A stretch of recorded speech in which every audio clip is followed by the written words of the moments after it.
இப்போ 8000 ரூபாய் எங்களுக்கு கூப்பன் தொகை தரேன்னாரு. நாங்க அதை கூட மதிக்காம நாங்க அந்த விஜய்க்கு போட்டோம். விஜய் 2500 ரூபாய் போடுன்னு வாக்கு இப்போ எங்களுக்கு போடாம 1000 ரூபாய் தான் போடுறேன்னாரு. அதுக்கு எதுக்கு அவர் வாக்கு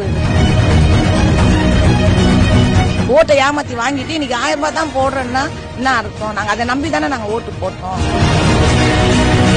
5 வருஷம் நாங்க ஓட்டு போட்டோம், நல்லா தான் இருந்தோம். இதை செய்யறோம் அதை செய்யறேன்னு சொன்னாரு, போட்டோம். ஆனா எதுவுமே எங்களுக்கு இது வரைக்கும் செஞ்சதே இல்ல. 2500 ரூபாவே அவரால் போட முடியல, 1000 ரூபாய் தான் போடுறேன்னு சொன்னவரு வருஷத்துல 6 சிலிண்டர் அவரால் எப்படி கொடுக்க முடியும்? வீட்டுக்கு பைக்கு தரனாரு, கொடுத்துருவாரா?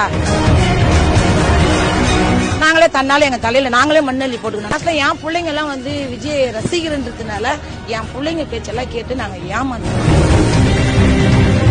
பசங்க விசில் அதுங்க சின்ன பசங்களா சினிமா சுட்டி நடிக்கிறாங்க, சினிமா ஆடுறாங்க, அதே மாதிரி ஆடிட்டு இருக்கோம். நாங்களாம் என்ன பண்ணுவோம், கஷ்டப்படுறோம். இப்ப என்ன பண்றதுன்னு நாங்க அவஸ்தைப்படுறோம்.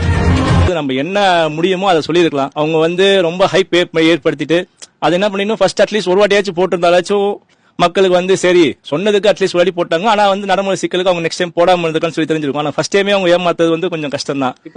அதே கண்டினியூ பண்ணின்னு வராரு. அடுத்த மாசம் தான் தெரியும் எப்படி என்ன நிலவரம் அப்படின்ட்டு. வந்தா போட்டாதான் நம்பிக்கையா சொல்ல முடியும். திடீர்னு நம்ம எடுத்து சொல்ல முடியாதுல்ல. அதெல்லாம் சும்மா பேச்சுப்பா. நாங்களாம் நம்பிக்கை இல்லை எங்களுக்கெல்லாம் அது நம்பிக்கை இல்லை. தாய் மாமா சீர் கொடுக்கறது, இதை பண்றது அதை பண்ற எங்களுக்கு நம்பிக்கை கிடையாது. வாக்குறுதிகளாவே இருந்துச்சுன்னா ஒண்ணும் பண்ண முடியாது. நிறைவேற்றினா மக்களுக்கு நல்லதானே. யாரா இருந்தாலும் சரி, மக்களுக்கு ஏதோ ஒரு வாக்குறுதி நிறைவேற்றினாங்க நல்லது. அவங்க சொன்ன 10ல அட்லீஸ்ட் ஒரு 7 நம்ம அவங்க நிறைவேற்றினாங்க நல்லது. ஆனா அவங்க சொன்னதெல்லாம் பார்த்தா கொஞ்சம் நம்ம சூழ்நிலைக்கு கொஞ்சம் கஷ்டமா தெரியுது. யாருக்கும் ஒண்ணுமே புரியல. எல்லாம் கொஞ்சம் மாத்தி அமைப்பு வயசு பிள்ளைங்களால எல்லாம் கொஞ்சம் மாறப்பட்டது.